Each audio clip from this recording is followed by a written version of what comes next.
जय हिंद दोस्तों, आप सभी का स्वागत है एक बार फिर से आपके अपने यूट्यूब चैनल यूनिक ज्ञान में। आज हम बीए 5th सेमेस्टर का हिंदी सेकंड पेपर का चैप्टर 7 देखेंगे, जिसमें हमें पढ़ना है मैथिली शरण गुप्त जी द्वारा उनके पद जो राष्ट्रीय काव्य में लिखे गए हैं, आर्य और मातृभूमि, इन दोनों का व्याख्या भी साथ ही साथ देखेंगे। कुछ लोगों का कहना है, जो वीडियोस देखते हैं, लेक्चर देखते हैं, उनका कहना है कि सर ये जो जीवन परिचय आप बताते हैं उसको तो हम स्वयं याद कर लेते हैं, लेकिन कुछ लोग नहीं याद कर पाते हैं। अगर आपको ये समस्या आ रही है कि आपको जीवन परिचय नहीं बस व्याख्या देखना है, तो आप वीडियो थोड़ा स्किप करके सीधे व्याख्या जहाँ से बताया जा रहा है वहाँ से देख सकते हैं। साथ ही साथ अगर एक बार सुन लेंगे आप जीवन परिचय, तो बहुत अच्छे से आपको समझ में भी आ जाएगा उनकी रचनाओं के बारे में। जितना आप सुनेंगे उतना अच्छे से याद हो जाएगा। और कोई भी चैनल पर नए हैं तो चैनल को सब्सक्राइब कर लीजिए, क्योंकि आपका जो सिलेबस है यहाँ पर पूरा कराया जाएगा। और नोट्स प्राप्त करना चाहते हैं तो हमारे टेलीग्राम चैनल को ज्वाइन कीजिए, वहाँ पर सभी क्लासेस की, सभी चैप्टर्स की आपको नोट्स प्राप्त कराए जाते हैं। तो चलिए देखते हैं सर्वप्रथम मैथिली शरण गुप्त जी के विषय में, उनके बारे में हम देखेंगे, उनकी रचनाओं को देखेंगे। किसी माला में प्रथम मणि, उपवन में प्रथम पुष्प और गगन में प्रथम नक्षत्र का जो महत्वपूर्ण स्थान हो सकता है, वही वर्तमान हिंदी कविता में गुप्त जी का है। जिस प्रकार किसी भी माला में प्रथम मणि, जो पहली मणि पड़ती है माला बनाते समय, वह जिस प्रकार उसका महत्व होता है माला में, और जो पुष्प जो उपवन में सबसे पहले खिलता है उसका जो महत्व होता है, और गगन में जो नक्षत्र सबसे पहले जो आते हैं उनका जो महत्व होता है, वही हमारे वर्तमान हिंदी में हमारे जो मैथिली शरण गुप्त जी हैं उनका महत्व है। भारत भारती के अमर गायक साकेत और यशोधरा जैसे महाकाव्यों के प्रणेता श्री मैथिली शरण गुप्त का जन्म बुंदेलखंड के वीर गांव अर्थात झांसी के वीर गांव में सन 1886 में हुआ था। इनके पिता कौन थे? सेठ रामचरण गुप्त का हिंदी साहित्य से विशेष प्रेम था। इनके पिता जो थे वह हिंदी साहित्य से विशेष प्रेम रखते थे, अर्थात हिंदी साहित्य में वह रचनाएं भी करते थे। गुप्त जी को शिक्षा दीक्षा घर पर ही संपन्न हुई। उनकी जो शिक्षा दीक्षा की बात है वह घर पर ही संपन्न हुई, और घर का वातावरण साहित्यिक था। इसी कारण गुप्त जी के मन में कविता के प्रति अभिरुचि जागृत हुई। उनके पिता भी साहित्यिक थे, उनका घर का जो वातावरण था एक प्रकार से साहित्यिक था, जिसके चलते गुप्त जी का भी मन क्या हुआ, मैथिली शरण गुप्त जी का भी मन जो कविता में के प्रति उनका रुचि बढ़ने लगी। पंडित महावीर प्रसाद द्विवेदी जी के संपर्क में आने से उनके काव्य जीवन को एक नई प्रेरणा मिली। द्विवेदी जी के अनुसार आदेशानुसार गुप्त जी ने सर्वप्रथम खड़ी बोली में भारत भारती नामक राष्ट्रीय भावनाओं से पूर्ण पुस्तक की रचना की थी। पहली पुस्तक जो उन्होंने लिखी थी मैथिली शरण गुप्त जी ने, किसके कहने पर? महावीर प्रसाद द्विवेदी जी के कहने पर उन्होंने भारत भारती नामक एक राष्ट्रीय भावना वाली पुस्तक लिखी थी, और इससे उन्हें अत्यधिक प्रसिद्धि मिली। यह पुस्तक उन्होंने जो लिखी इनसे उनको बहुत प्रसिद्धि मिली, और इसके पश्चात उन्होंने देश प्रेम, समाज सुधार, धर्म, राजनीति, भक्ति सभी विषयों पर रचनाएं की। सांस्कृतिक विषयों पर लिखने के कारण वे राष्ट्रीय कवि कहलाए थे। साकेत नामक महाकाव्य पर हिंदी साहित्य सम्मेलन में उनको जो है मंगला प्रसाद पारितोषक प्रदान किया गया था। आगरा और प्रयाग विश्वविद्यालय ने गुप्त जी को डी.लिट की मानद उपाधि विभूषित किया हुआ था। मतलब जो आगरा और प्रयाग के विश्वविद्यालय उन्हें डी.लिट की उपाधि दिए हुए थे। भारत सरकार द्वारा गुप्त जी को 1954 ईस्वी में पद्म भूषण की उपाधि से अलंकृत किया गया, और वे 2 बार राज्यसभा के सदस्य भी मनोनीत हुए थे। राज्यसभा के सदस्य जो वह 2 बार मनोनीत हुए थे। और महावीर प्रसाद द्विवेदी को वे अपना जीवन दर्शक मानते थे। कौन? मैथिली शरण गुप्त जी। जो स्थान तुलसी के लिए महावीर हनुमान का है, वही गुप्त जी के लिए द्विवेदी जी का है। उन्होंने स्वयं कहा है कि करते तुलसीदास भी कैसे मानस नाद, महावीर का यदि उन्हें मिलता नहीं प्रसाद। उन्होंने यह लिखा हुआ है कि किस जो मानस रामचरितमानस जो लिखा हुआ है तुलसीदास जी ने, वह कैसे लिखते अगर उन्हें महावीर जी का प्रसाद न मिला होता। गुप्त जी का देहावसान 12 दिसंबर 1964 ईस्वी को हुआ। रचनाएं गुप्त जी वर्तमान काल के सर्वाधिक लोकप्रिय कवि थे। उनको 40 मौलिक तथा 6 अनुदित पुस्तकें प्रकाशित हुईं। गुप्त जी को आरंभिक रचनाएं कलकत्ता से निकलने वाले वैश्यों में प्रकाशित हुई। उनकी प्रसिद्ध काव्य रचनाएं इस प्रकार भारत भारती, इसमें देश के प्रति गर्व और गौरव की भावनाएं भरी हैं। इसी से वे राष्ट्र कवि के रूप में विख्यात हुए। भारत भारती उन्होंने जो पुस्तक लिखी उसी से वह राष्ट्र कवि के रूप में एक प्रकार से विख्यात हुए, प्रसिद्ध हुए। साकेत मानस के पश्चात हिंदी में राम काव्य का दूसरा स्तंभ मैथिली सरल गुप्त कृत साकेत को ही माना जाता है। यशोधरा उनकी जो रचना है, इसमें अपेक्षित यशोधरा के चरित्र को काव्य का आधार बनाया है उन्होंने। और द्वापर, जय भारत, विष्णुप्रिया, इनमें हिडिंबा, नहुस, दुर्योधन आदि के चरित्रों का पुनर्निर्माण उन्होंने किया है यशोधरा में। गुप्त जी की अन्य प्रमुख पुस्तकें इस प्रकार कौन कौन सी हैं? पंचवटी, चंद्रहास, कुड़ाल गीत, सिद्धराज, मंगलघट, अनघ तथा मेघनाथ वध उनकी रचनाएं अन्य पुस्तक हैं। अब हम देखेंगे आपके सिलेबस में जो लगा हुआ है उसकी व्याख्या हम देखेंगे।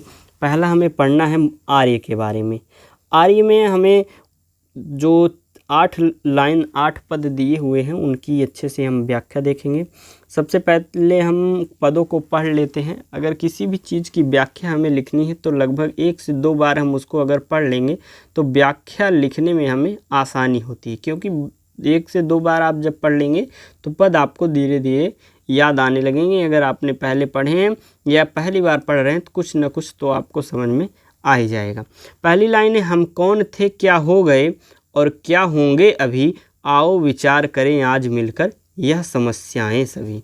भूलोक का गौरव, प्रकृति का पुण्य लीला स्थल कहाँ, फैला मनोहर गिर हिमालय और गंगा जल कहाँ। अगली लाइन है, उसका कि जो ऋषि भूमि है वह कौन भारतवर्ष है, यह पुण्य भूमि प्रसिद्ध है इसके निवासी आर्य हैं। विद्या कला कौशल्य सबके जो प्रथम आचार्य हैं, संतान उनकी आज यद्यपि हम अधोगति में पड़े। वे आर्य ही थे जो कभी अपने लिए जीते न थे, वे स्वार्थ रत को मोह की मदिरा कभी पीते न थे। वे मंदिर तल में सुकृत के बीच बोते थे सदा, बीज बोते से सदा पर दुख देख दयालुता से द्रवित होते थे सदा। संसार के उपकार हित जब जन्म लेते थे सभी, निश्चेष्ट होकर किस तरह से बैठ सकते थे कभी। फैला यही से ज्ञान का आलोक सब संसार में, जागी यही थी जग रही जो ज्योति अब संसार से। संपूर्ण सुख संयुक्त थे वे शांत शिखरासीन थे, मन से वचन से कर्म से वे प्रभु भजन में लीन थे। विख्यात ब्रह्मा नंद नद के वे मनोहर मीन थे। ये आपका आर्य जो है उसकी लाइनें हैं। अब हम देखेंगे उसकी क्या व्याख्या। पहली लाइन है, हम कौन थे क्या हो गए और क्या होंगे अभी। इससे पहले व्याख्या लिखने से पहले आपको क्या लिखना होता है? संदर्भ, जिसमें आप क्या लिखेंगे? जो यह प्रस्तुत पंक्तियां हैं वह मैथिली सरल गुप्त द्वारा रचित आर्य से ली गई हैं। किससे ली गई हैं? आर्य से। किसने रचना की है आर्य की? मैथिली सरल गुप्त जी ने की है। और जो प्रसंग में लिखेंगे कि आप इसमें कवि ने आर्यों की दशा के विषय में बताया है, अर्थात मैथिली सरल गुप्त जी ने किसके दशा के वर्णन का किया है? आर्यों की दशा का वर्णन किया है। इसमें कवि कहता है, हम कौन थे क्या हो गए और क्या होंगे अभी।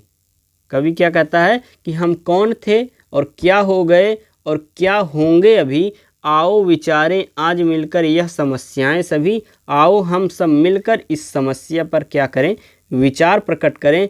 अर्थात कवि का क्या कहना है कि हम पहले इतने समृद्धशाली थे कि उसके बराबर कोई न था, पर अब हम पतन की तरफ जा रहे हैं। यह जो हमारी समस्या है, आओ इस पर बैठकर हम विचार करें। भूलोक का गौरव, प्रकृति का पुण्य लीला स्थल कहाँ। पृथ्वी लोक गौरव जो थी प्रकृति का पुण्य स्थल थी, जहाँ लोगों ने पुण्य लीला स्थल किया है। मतलब किसका लीला स्थल है? यह कृष्ण जी का लीला स्थल है। यहाँ पर कृष्ण जी ने लीलाएं की हुई हैं, अब वह कहाँ रह गया है।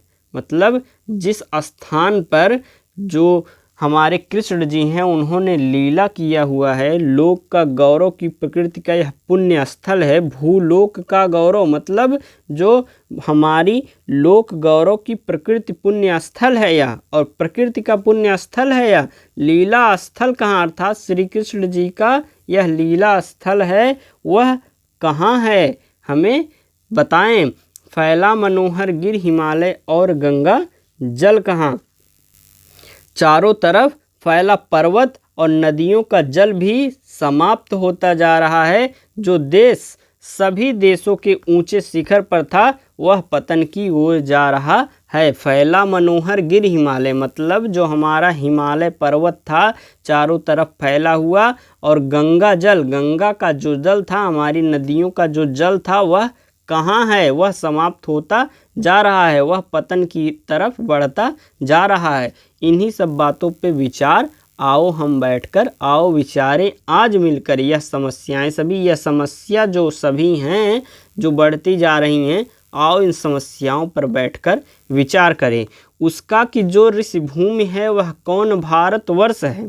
जो ऋषियों मुनियों की तपोभूमि हुआ करती थी वह भारतवर्ष है। यह भारतवर्ष ऐसी भूमि है जहाँ पर ऋषियों मुनियों की तपोभूमि है। यह पुण्य भूमि प्रसिद्ध है, इसके निवासी आर्य हैं। यह जो हमारी पुण्य भूमि है यह प्रसिद्ध है और इसके निवासी कौन हैं, आर्य हैं। विद्या कला कौशल्य सबके जो प्रथम आचार्य थे, विद्या कला और कौशल में जो आचार्य पारंगत गए उनके बच्चे अब अधोगति को जा रहे हैं। संतान उनकी आज यद्यपि हम अधोगति में पड़े, अर्थात विद्या कला और कौशल में जो आचार्य पारंगत थे, जो प्रथम आचार्य थे, मतलब सबसे आगे आचार्य थे विद्या कला और कौशल में, उनकी संतानें आज जो हैं वह अधोगति को जा रहे हैं। मतलब ज्ञान कौशल विद्या कला को फिर पीछे छोड़ते जा रहे हैं, अपने आचार्यों की तरह उनका अनुसरण नहीं कर रहे हैं। वे आर्य ही थे जो कभी अपने लिए जीते न थे। वो आर्य ही थे जो कभी अपने लिए जीते नहीं थे, अर्थात दूसरों के लिए जीते थे। वे स्वार्थ रत को हो मोह की मदिरा कभी पीते न थे।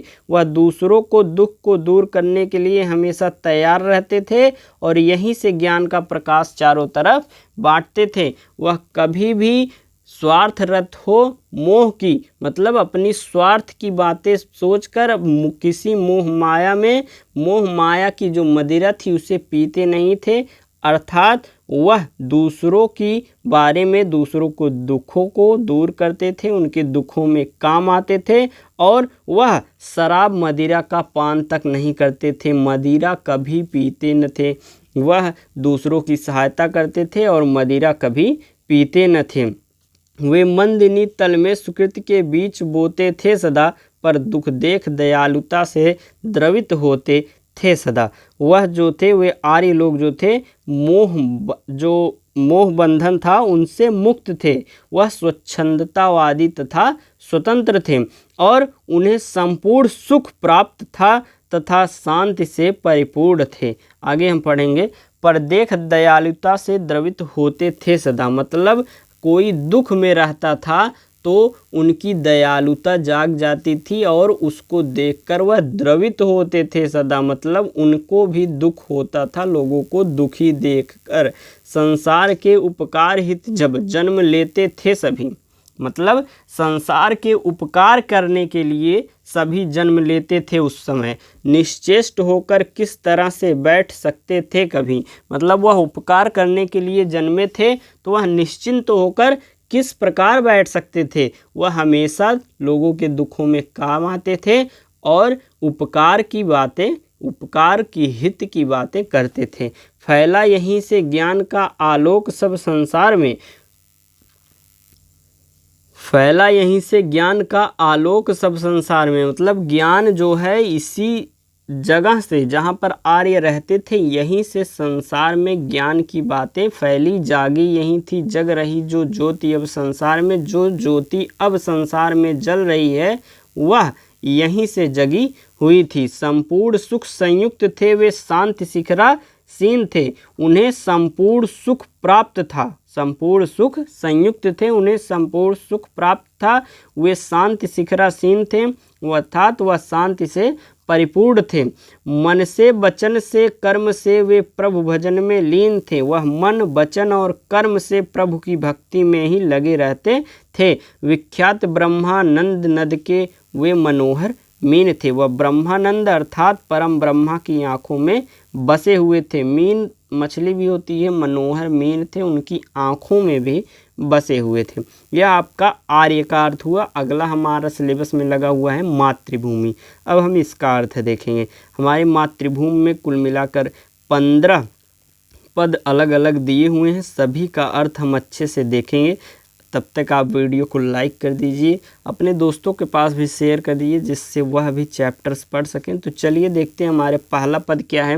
नीलांबर परिधान हरित पट पर सुंदर है, सूर्य चंद्र युग मुकुट मेखला रत्नाकर है। नदियाँ प्रेम प्रवाह फूल तारे मंडन है, करते अभिषेक पयोद बलिहारी इसे वेश की है। मातृभूमि तू सत्य ही सगुण मूर्ति सर्वेश की। इसका अर्थ हम देखेंगे। नीलांबर परिधान हरित पट पर सुंदर है।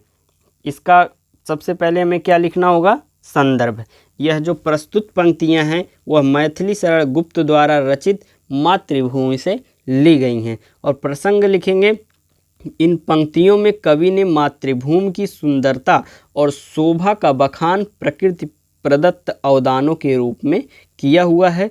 देखिए, मातृभूमि यह पद का नाम भी है और मातृभूमि की सुंदरता का वर्णन भी इसमें मैथिली शरण गुप्त जी ने किया हुआ है।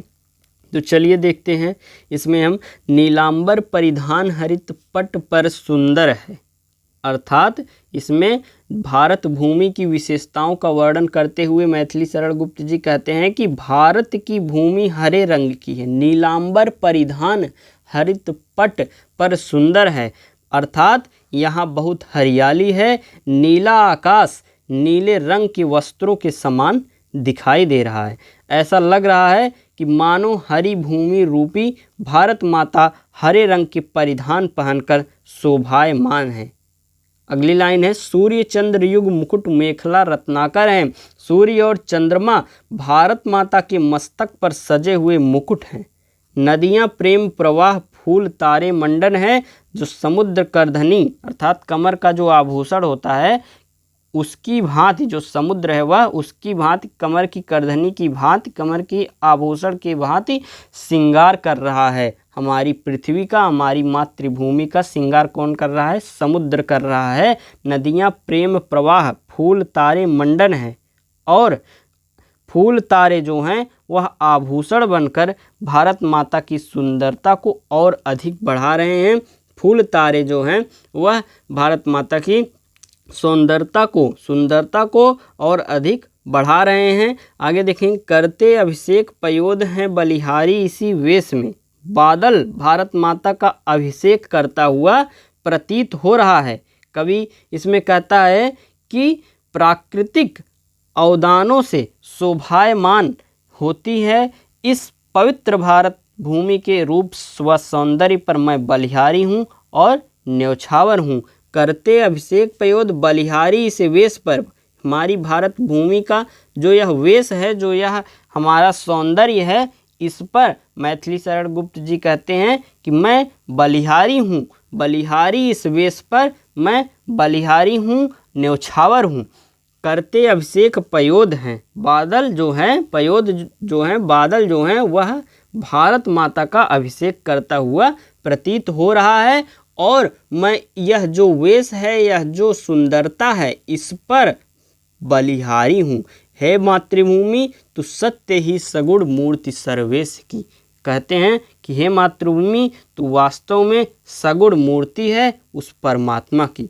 मूर्ति सर्वेश की मतलब सर्वा जो है, अर्थात जो हमारे परमात्मा है उसकी जो है वास्तव में सगुण मूर्ति है।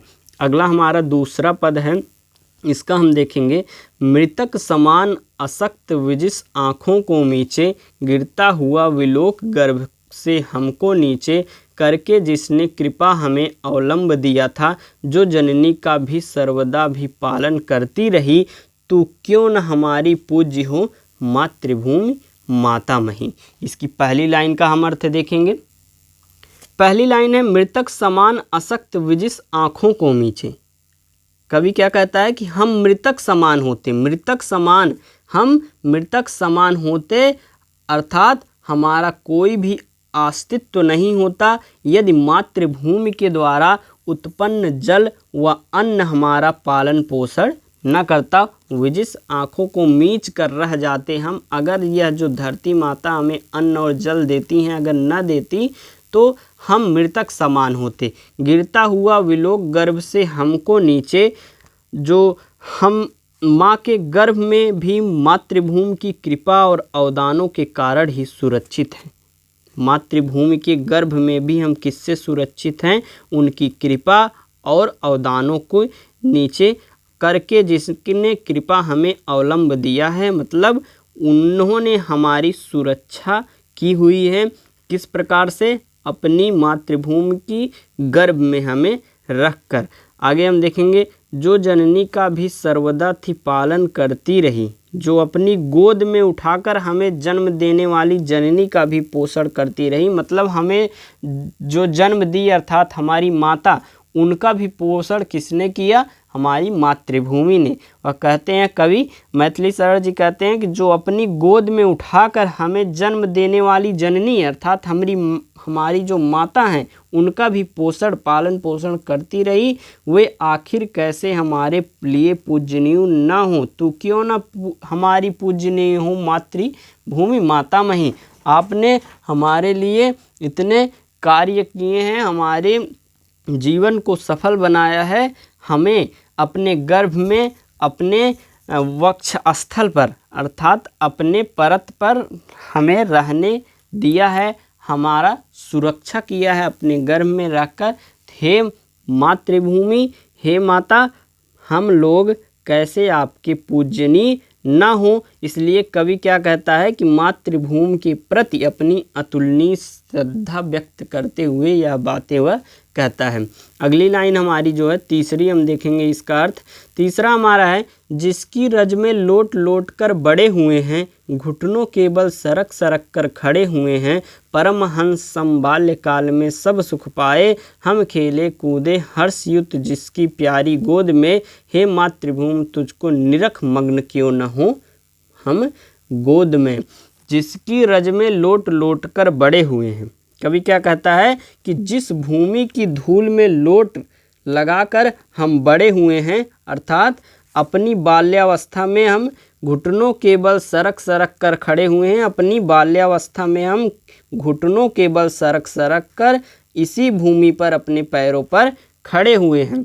परम हंस सम बाल्यकाल में सब सुख पाए, और इस प्रकार हम परम आनंद को प्राप्त करते हुए हमने अपने बचपन में ही सभी सुखों को प्राप्त कर लिया है। हम खेले कूदे हर्ष युद्ध जिसकी प्यारी गोद में, इस पवित्र भूमि पर हम ऐसे हीरे बनकर अस्तित्व में आए जिस पर धूल लग जाने से उसकी सुंदरता और अधिक बढ़ जाती है। अर्थात हम इस माता धरती की गोद में खेले, मिट्टी में सरक सरक कर खेले और घुटनों के बल सरक सरक कर यहीं पर चलना भी सीखे, अर्थात एक हीरे के समान बनकर अस्तित्व में आए जिसमें मिट्टी लगने के पश्चात उसकी सुंदरता जो है और निरख जाती है।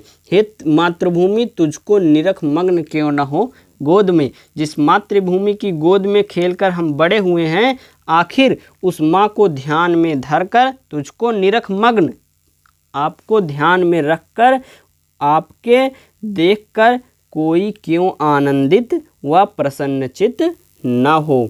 अगली लाइन हमारी है, पालन पोषण और जन्म का कारण तू ही, वक्षस्थल पर हमें कर रही धारण तू ही, अभ्रंकस प्रसाद और ये महल हमारे, हे मातृभूमि जब हम कभी शरण न तेरी पाएंगे, बस तभी प्रलय के पेट में सभी लीन हो जाएंगे। इसका अर्थ क्या है कि पालन पोषण और जन्म का कारण तो ही, हमारे जन्म का, हमारे पालन पोषण का, हमें संपूर्ण समृद्धि की प्राप्ति कराने का एक सीधा श्रेय आपको जाता है। किसे जाता है? मातृभूमि को, क्योंकि इसी की गोद में हम नवजात शिशु की भांति अपने नेत्र खोले हैं और हमारी जो जिज्ञासाओं को शांत करते हुए जो हमारे मातृभूमि है, हमें प्रगति के रास्ते पर निरंतर चलने के लिए प्रेरित करने का एक दायित्व जो है मातृभूमि ही पूर्ण करती है। वक्षस्थल पर हमें कर रही धारण तू ही, अपने वक्षस्थल पर हमें स्थान देने वाली इस पवित्र धरा की प्रेरणा से ही वैभव के सभी साधन संसाधन प्राप्त होते हैं। प्रसाद ये महल हमारे, हमने जो भी प्राप्त किए हैं साधन संसाधन, वह आपके ही वक्षस्थल पर अर्थात आपके ही भूपरपट्टी पर रहकर हमने प्राप्त किए हैं। हे मातृभूमि जब हम कभी शरण न तेरी पाएंगे, कवि कहता है कि जिस क्षण हम इस शरण से सहारा हमारा छूट जाएगा, बस तभी प्रलय के पेट में सभी लीन हो जाएंगे और उसी क्षण हम सभी प्रलय की गोद में समा जाएंगे। अर्थात क्या होगा? हमारा अस्तित्व समाप्त हो जाएगा, अर्थात धरती नहीं तो हम सब भी नहीं। पांचवा है, हमें जीवनाधार अन्न तू ही देती है, बदले में कुछ नहीं किसी से तू लेती है। श्रेष्ठ एक से विविध द्रव्यों के द्वारा हे मातृभूमि उपजे ना जो, तुझसे कृषि अंकुर कभी, जो तड़प तड़प कर जल मरे जठरा नल में हम सभी। इसकी पहली लाइन हम देखेंगे, हमें जीवनाधार अन्न तू ही देती है।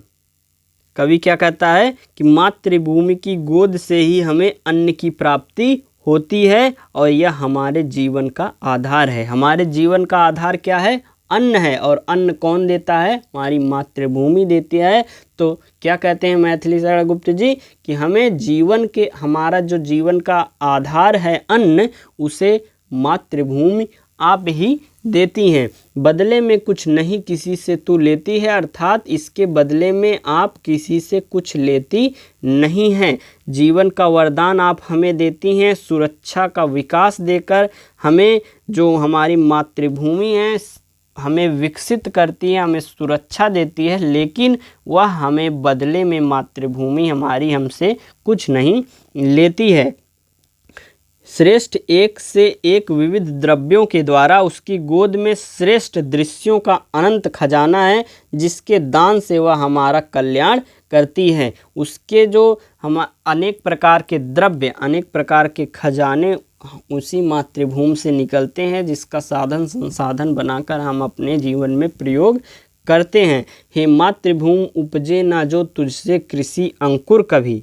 मातृभूमि स्नेह कहते हैं कि कवि नतमस्तक होकर कहते हैं कि यदि धरती से अन्न उत्पन्न नहीं होगा, उपजे ना जो तुझसे कृषि अंकुर कभी, अर्थात अगर धरती से कभी जो अन्न है वह अगर उत्पन्न नहीं होगा, अंकुरित नहीं होगा, अंकुरित होते हुए भी लहलहाती फसल नहीं होगी, तो तड़प तड़प कर जल मरे जठरा नल में हम सभी। तो हम सभी भूख की अग्नि में तड़प तड़प कर क्या हो जाएंगे? मर जाएंगे। अर्थात पेट की भूख नहीं मिटेगी, जो जीवन का अस्तित्व समाप्त हो जाएगा। इस प्रकार हमारे जो हमारा अस्तित्व है उसकी रक्षा का श्रेय किसे जाता है? मातृभूमि को जाता है। अगली लाइन हमारी है, पाकर तुझको सभी सुखों को हमने भोगा, तेरा प्रत्युपकार कभी क्या हमसे होगा। तेरी ही यह देह तुझी से बनी हुई है, हाँ अंत समय तू ही इसे अचल देव अपनाएगी। हे मातृभूमि यह अंत में तुझसे ही मिल जाएगी। इसकी पहली लाइन है, पाकर तुझको सभी सुखों को हमने भोगा, अर्थात हे मातृभूमि आपको पाकर हमने सभी सुख प्राप्त कर लिए हैं। तेरा प्रत्युपकार कभी क्या हमसे होगा, आपके उपकारों को क्या हम कभी चुका पाएंगे? ऐसा क्या कभी हो पाएगा? तेरी ही यह देह तुझी से बनी हुई है। हे मातृभूमि, मिट्टी की यह देह जो है, हमारा शरीर जो है, आपसे ही बनी हुई है। अंत समय तू ही इसे अचल देव अपनाएगी। कहते हैं कि जब हम मृत्यु को अपनाएंगे, जब हमें मृत्यु मिलेगी, जब हमारा अस्तित्व समाप्त होगा, तो आप से ही हम बने हुए हैं और आप में ही मिल जाएंगे। हे मातृभूमि, यह अंत में तुझसे ही मिल जाएगी। यह जो हमारा शरीर आपसे बना हुआ है और अंत में आपसे ही मिल जाएगा। अगला हमारा है 7वां। जिन मित्रों का मिलन मलिनता को है खाता, जिस प्रेमी का प्रेम हमें मुददायक होता, जिन स्वजनों को देख हृदय हर्षित हो जाता, उन सब में तेरा सर्वदा व्याप्त हो रहा तत्व है। हे मातृभूमि, तेरे सदृश का किसका महत्व है।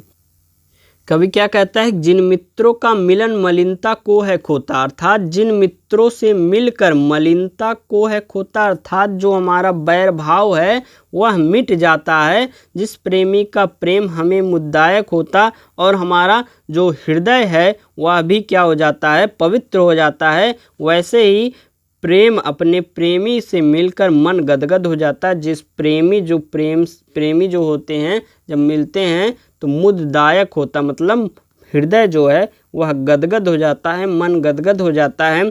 जिन स्वजनों को देख हृदय हर्षित हो जाता, अर्थात अपने परिजनों को देखकर, उनसे मिलकर बहुत खुशी का अनुभव किसी भी मनुष्य को होता है। और ये सारी जो खुशियां हैं वह रिश्तों के अपनेपन का सुखद एहसास कराती है। और जिन आत्मीय जनों से हमारा रिश्ता जीवन भर का होता है, उन्हीं को देखकर हमारा जो मन है वह हर्षित हो जाता है।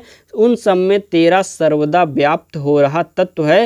हे मातृभूमि, तेरे समस्त तत्वों का समावेश उसमें दिखाई देता है। हे मातृभूमि, तेरे सदृश किसका महत्व है। तेरे समान किसी और का संसार में कोई महत्व नहीं है। मतलब जो हमारे मित्र होते हैं, उनसे मिलने पर हमारा जो बैरी भाव होता है वह समाप्त हो जाता है। प्रेमी जब प्रेमी से मिलते हैं तो उनका मन जो है गदगद हो जाता है, मतलब मन प्रसन्न हो जाता है। और अपनों को देखकर हमें जो प्रसन्नता अनुभूति होती है, उन सभी चीज़ों में मातृभूमि आपका जो एक प्रकार से समस्त तत्वों में आपका जो समावेश है वह सीधे दिखाई देता है। हे मातृभूमि, तेरे समान किसी और का संसार में कोई महत्व नहीं है। अगला है हमारा, निर्मल तेरा नीर अमृत के सम उत्तम है, शीतल मंद सुगंध पवन हर लेता श्रम है। ये खट ऋतुओं की विविध दृश्य युक्त अद्भुत क्रम है। शुच सुधा सींचता रात में तुझ पर चंद्र प्रकाश है। हे मातृभूमि, दिन में तरड़ी करता तम का नाश है।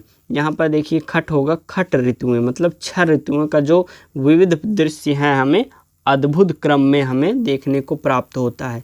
तो हम देखेंगे, पहली लाइन है, निर्मल तेरा नीर अमृत के सम उत्तम है। कवि क्या कहता है, कवि कहता है मातृभूमि, तेरा जो निर्मल जल है वह अमृत के सम उत्तम है, अर्थात अमृत के समान उत्तम है। निर्मल जल कौन सा होता है, मिट्टी खोदते समय जो हमें खोदने के बाद जल की प्राप्ति होती है, वह जल जो है निर्मल जल वह अमृत के समान उत्तम है। आगे देखेंगे, शीतल मंद सुगंध पवन हर लेता श्रम है। और जब ठंडी ठंडी शुद्ध पवन चलती है तो सारा वातावरण क्या हो जाता है, आनंदमय हो जाता है और हर लेता श्रम है, अर्थात हमारी सारी थकावट जो होती है, थकान होती है, वह मिट जाती है। अर्थात कार्य करते समय जब हम थक जाते हैं तो यह जो हमें हवा इतना सुख प्रदान करती है कि सारी जो हमारी थकावट होती है वह क्या हो जाती है, मिट जाती है। यह मिसप्रिंट यद जो है यहाँ पर खट होगा। खट ऋतुओं का विविध दृश्य युक्त अद्भुत क्रम है,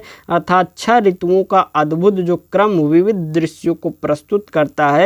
हे मातृभूमि, जो हमारी तुम्हारी हरी हरी घास बिछी हैं, मखमल सी मुलायम और कोमल लगती हैं, सुधि सुधा शुचि सुधा सींचता रात में तुझ पर चंद्र प्रकाश है। जब रात के समय चंद्रमा का प्रकाश तुम्हारी पवित्र भूमि पर पड़ता है तो ऐसा लगता है जैसे शुद्ध व पवित्र अमृत से तुम्हें सींचा जा रहा हो। हे मातृभूमि, जब रात होने पर चंद्रमा का प्रकाश जो है आपकी पवित्र भूमि पर पड़ता है तो ऐसा लगता है कि जो शुद्ध व पवित्र अमृत से तुम्हें सींचा जा रहा हो। शुचि सुधा, सुधा मीन्स अमृत, सींचा जा रहा हो। कब? रात में। कब सींचा जा रहा है? रात में, जब चंद्रमा का प्रकाश आप पर पड़ता है। हे मातृभूमि, दिन में तरड़ी करता तम का नाश है। हे मातृभूमि, दिन के समय सूर्य अंधकार को दूर करता हुआ एक नई ऊर्जा का संचय करता है। अगली हमारी क्या पंक्ति हैं? सुरभित सुंदर सुखद सुमन तुझ पर लिखते हैं, भात खिलते हैं, यहाँ पर होगा लिखते नहीं, खिलते हैं, भांति भांति के सरस सुधोपम फल मिलते हैं। औषधियाँ हैं प्राप्त एक से एक निराली, जो आवश्यक होते हमें मिलत सभी पदार्थ हैं। हे मातृभूमि, वसुधा धरा तेरे नाम यथार्थ हैं। सुंदर सुरभित सुखद सुमन तुझ पर खिलते हैं, अर्थात आप पर, आपकी मातृभूमि पर सुंदर सुगंधित और सरल सौम्य बना देने वाले फूलों जो खुलते हैं और भांति भांति के सरस सुधोपम फल मिलते हैं, अर्थात हमारी भूख को मिटाने वाले अनेक रोगों को औषधियाँ हैं प्राप्त एक से एक निराली, अर्थात रोगों को समाप्त करने वाली जो औषधियाँ हैं वह हमें भांति भांति प्रकार की आपसे प्राप्त होती हैं, एक से एक बढ़कर जो आवश्यक होते हैं हमें मिलत सभी पदार्थ हैं। हमें जिन पदार्थों की आवश्यकता होती है वह आपसे मिलता है। आपकी मातृभूमि में एक से बढ़कर एक सुंदर रत्न धातुएं भी हमें प्रदान होती हैं। हे मातृभूमि, वसुधा धरा तेरे नाम यथार्थ हैं। हे मातृभूमि, आपके अनेकों नाम हैं, जैसे कि वसुधा और धरा और वसुंधरा आपके अनेकों नाम हैं। अगली हमारी पंक्ति पद होगा, अगला 10वां पद है। बस ध्यान से आप वीडियो देखते रहिए, अच्छे से समझते रहिए। PDF आपको प्राप्त हो जाएगा आपके टेलीग्राम चैनल पर, वहाँ से आप रिवीजन भी कर सकते हैं, मतलब एक बार देख सकते हैं। जीवन परिचय हमारी पंक्ति है। दिख रही है कहीं दूर तक शैल श्रेणी, कहीं घनावली बनी हुई है तेरी वेणी। नदियाँ पैर पखार रही हैं खनकर चेरी, मृदुमलय वायु मानो तुझे चंदन चारु चढ़ा रही। हे मातृभूमि, किसका न तू सात्विक भाव बढ़ा रही। दिख रही है कहीं दूर तक शैल श्रेणी, अर्थात कवि क्या कहता है कि पर्वतमालाएं जो दिखाई दे रही हैं, शैल श्रेणी जो दूर दूर तक दिखाई दे रही हैं, वह मातृभूमि की ही हैं। कहीं घनावली बनी हुई हैं तेरी वेड़ी, अर्थात पवित्र भूमि की वेड़ी जो प्रतीत हो रही हैं वह घनावली, घन अर्थात बादल, बादल जो इस पवित्र भूमि को गजरे की तरह प्रतीत हो रहा है। जो बादल है वह इस पवित्र भूमि के गजरे के रूप में प्रतीत हो रहा है। नदियाँ पैर पखार रही हैं खनकर चेरी, अर्थात नदियाँ इसके चरणों की सुंदरता को बढ़ा रही हैं, अर्थात पैर धो रही हैं और पेड़ इसकी पूजा कर रहे हैं। मृदुमलय वायु मानो तुझे चंदन चारु चढ़ा रही हैं। जब शीतल शीतल मृदुल वायु, जब शीतल और पवित्र हवा चलती है तो ऐसा लगता है कि मानो वह तुझे चंदन चढ़ा रही हैं, आपको चंदन चढ़ा रही हैं जब वो शीतल और पवित्र हवाएं चलती हैं। हे मातृभूमि, किसका न तू सात्विक बढ़ा रही, क्योंकि वह जो हैं तिलक करती हैं। हे मातृभूमि, किसका न तू सात्विक भाव बढ़ा रही, मतलब आप किसका जो है सात्विक रूप से भाव नहीं बढ़ा रही हैं, आप सभी के ऊपर समान अपना दृष्टि रखी हुई हैं। अगली हमारी पंक्ति है। क्षमामयी तू दयामयी, क्षेममयी है सुधामयी, वात्सल्यमयी तू प्रेममयी है। हे शरणदायिनी देवी, तू करती सबका त्राण है। हे मातृभूमि संतान हम, तू जननी तू प्राया है। इसका देखेंगे हम अर्थ। इसमें हमारा है क्षमामयी तू दयामयी।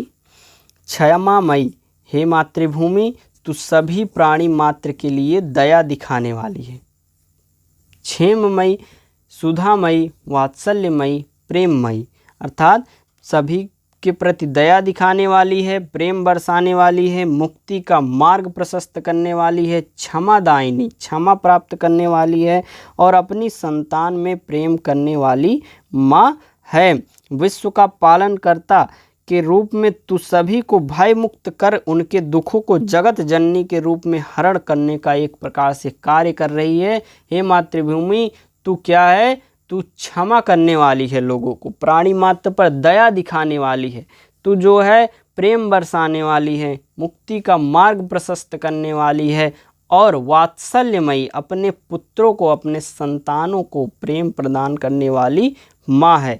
हे शरणदायिनी देवी तू करती सबका त्राण है। जब भी कोई शरणार्थी आता है तो यह भारत भूमि उसे शरण देने का कार्य भी करती है। हे शरणदायिनी, मातृभूमि को यहाँ पर शरणदायिनी कहा गया, मतलब लोगों को शरण देने वाली।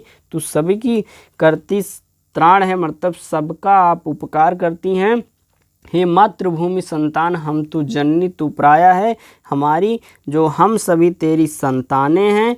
हे मातृभूमि संतान हम सब तेरी संतानें हैं, तू जननी है, तू माता है और हमारी माँ है। अगली हमारा पद है 12वां, 15 पद हैं, जल्दी आपके समाप्त हो जाएंगे, वीडियो में बने रहें, अच्छे से आपको समझ में आएगा।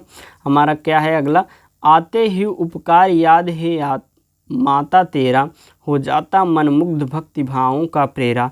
तू पूजा के योग्य कीर्ति तेरी हम गावें, वह शक्ति कहाँ हाँ क्या करे, क्यों हमको लज्जा ना हो, हम मातृभूमि केवल तुझे शीश झुका सकते हैं।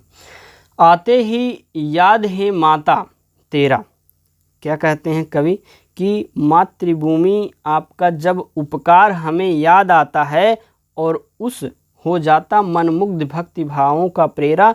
आपका उपकार जब याद आता है, उस उपकार के प्रतिफल स्वरूप जो है मेरा मन प्रसन्न मन मुग्ध हो जाता है, अर्थात मन प्रसन्नता से भर जाता है। तो पूजा के योग्य कीर्ति तेरी हम गावें। हे मातृभूमि आप जो हैं पूजा के योग्य, आपको मानकर आपकी कीर्ति गान करते हुए मातृभूमि के चरणों में अपने शीश अर्पण करने का भी भाव रखते हैं। हे मातृभूमि आप पूजा के योग्य हैं, आपकी कीर्ति का गान करते हुए आपकी चरणों में हम आते हैं, शीश झुकाते हैं। वह शक्ति कहाँ हाँ क्या करे, क्यों हमको लज्जा ना हो। आपके इतने उपकार हैं, आपकी इतनी शक्तियां हैं कि हम क्यों ना लज्जा हों। हम मातृभूमि केवल तुझ शीश झुका सकते हैं। हम आपके उपकारों को तो नहीं चुका सकते, बस आपके सामने क्या कर सकते हैं, अपने शीश को अपने सर को झुका सकते हैं। अगला हमारा पद क्या है 13वां, कारण वश सब शोक दाह से हम दहते हैं, तब मुझ पर ही लोट लोट कर दुख कहते हैं। पाखंडी ही धूल चढ़ाकर तनु में मेरी, कहलाते हैं साधु नहीं लगती है देरी। कारणवश, किसी कारणवश जब शोक दाह में हम दहते हैं, मतलब हम सभी किसी भी कारणवश जब किसी शोक से या विपदा से द्रवित होकर रोते हैं, तब मुझ पर ही लोट लोट कर दुख कहते हैं। तब सब आप मातृभूमि पर ही लोट लोट कर अपने दुखों को बताते हैं। पाखुंडी ही धूल चढ़ा कर तनु में मेरी, कहलाते हैं साधु नहीं लगती है देरी। अर्थात आपकी मिट्टी को अपने शरीर में रगड़ कर पाखंडी भी साधु बन जाते हैं, उसमें देरी नहीं लगती है। आपकी जो मिट्टी है उसकी इतनी महिमा है कि उसको अपने शरीर में जब लगा लेते हैं, धूल चढ़ाकर तन में मेरी, पाखंडी लोग जो होते हैं कुछ, वह अपने शरीर में जब मिट्टी लगा लेते हैं, वह उन्हें साधु बनने में देरी नहीं लगती। इस तेरी ही शुच धूली में मातृभूमि वह शक्ति है, जो क्रूरों के भी चित्त में उपजा शक्ति भक्ति है। इस पवित्र धूल में इतनी शक्ति और सत्व है कि बड़े से बड़ा क्रूर हृदय वाला शक्ति भी व्यक्ति भी इसकी शरण में आकर क्या हो जाता है, निर्मल व स्वच्छ हृदय वाला बन जाता है। जो क्रूरों के चित्त में उपजा सकती है भक्ति, अर्थात जो क्रूर लोग हैं उनके मन में भी भक्ति भाव का बीजारोपण कर सकती है। अगला हमारा क्या है? अगला हमारा है, क्यों व्यक्ति विशेष नहीं तेरा अपना है, जो वह समझे हाय देखता वह सपना है। तुझको सारे जीवन एक से ही प्यारे हैं, हे मातृभूमि तेरे निकट सबका सम संबंध है। जो भेद मानता वह अहोलोचन युक्त भी अंध है। हमारी पहली लाइन है, कोई व्यक्ति विशेष नहीं तेरा अपना है। हे मातृभूमि आपका जो संतान है सभी एक समान हैं। यहाँ कोई भी व्यक्ति विशेष नहीं है, कोई व्यक्ति विशेष नहीं तेरा अपना है, अर्थात आपका कोई भी विशेष नहीं है। आपके जो सभी हैं वह आपके लिए समान हैं। जो यह समझे देखता वह सपना है। जो व्यक्ति ऐसा मानते हैं वह कोई सपना देख रहे हैं। क्योंकि तुझको सारे जीव एक से ही प्यारे हैं, क्योंकि आपको सभी जीव एक समान हैं। आपके लिए सभी जीव क्या हैं? एक समान है। हे मातृभूमि तेरे निकट सबका सम संबंध है। हे मातृभूमि आपके लिए सभी प्राणी सभी जीव समान हैं। जो भेद मानता वह अहोलोचन युक्त भी अंध है। अनुसार आगे देखेंगे, जो भेद मानता है मतलब जो मानते हैं कि अलग अलग लोगों के साथ आपका अलग अलग व्यवहार है, वह लोचन युक्त भी अंध है। मतलब उनके पास आंखें होते भी हुए भी वह अंधे हैं। क्योंकि प्रत्येक व्यक्ति अपने जीवन में जो कर्म होता है उनका अलग अलग होता है और उसी के अनुसार उनको फल की प्राप्ति होती है। जो व्यक्ति ऐसा सोचते हैं कि मातृभूमि का सभी व्यक्तियों के साथ समान संबंध नहीं है, वह नेत्र होते हुए भी अंधे हैं। अगला और हमारा अंतिम जो पद है उसका अर्थ देखेंगे, जिस पृथ्वी में मिले हमारे पूर्वज प्यारे, उससे हे भगवान कभी हम रहे न न्यारे। लौट लौट कर यहीं हृदय को शांत करेंगे। उस मातृभूमि की धूल में जब पूरे सन जाएंगे, होकर भव बंधन मुक्त हम आत्मरूप बन जाएंगे। जिस पृथ्वी में मिले हमारे पूर्वज प्यारे, अर्थात जिस धरती में हमारे पूर्वज समाये हुए हैं, उससे हे भगवान कभी हम रहे न न्यारे। हे भगवान कभी भी हम उससे अलग ना हो। लौट लौट कर यही हृदय को शांत करेंगे। हम तो इसी धरती की धूल में लेट लेट कर अपनी हृदय को शांत करेंगे और मृत्यु से कभी नहीं डरेंगे। उस मातृभूमि की धूल में जब हम पूरे सन जाएंगे, जब हम मातृभूमि के धूल में पूरे सन जाएंगे, होकर भाव बंधन मुक्त हम आत्मरूप बन जाएंगे। तभी हम सांसारिक बंधनों से मुक्त होकर आत्मरूप बन जाएंगे, अर्थात आध्यात्मिक रूप में हम बन जाएंगे। आध्यात्मिकता का ज्ञान हमें हो जाएगा। यह आपका जो 15वां पद था आपकी मातृभूमि का तथा आर्य जो आपके सिलेबस में लगा हुआ है, हमने आपको व्याख्या बताई। मैथिली शरण गुप्त जी के बारे में हमने आपको बताया बहुत अच्छे तरीके से। वीडियो आपको बहुत अच्छे से समझ में आई होगी। और क्योंकि जो हमारा चैप्टर है, हर एक चैप्टर डेली आपको कराया जा रहा है, तो वीडियो को अटेंड किया कीजिए, मतलब लेक्चर आप देखा कीजिए, अपने दोस्तों के पास भी शेयर किया कीजिए। इसके साथ साथ आपका आज कौन सा चैप्टर कंप्लीट हो गया? 7वां चैप्टर, और 8वां चैप्टर आपका जल्द ही आएगा। तो बने रहिए चैनल पर, चैनल को सब्सक्राइब कीजिए, टेलीग्राम हमारा जो चैनल है उसको ज्वाइन कीजिए, जिससे आपको नोट्स प्राप्त हो सके। साथ ही साथ अपने दोस्तों के पास शेयर कीजिए। धन्यवाद, मिलते हैं अगले वीडियो में।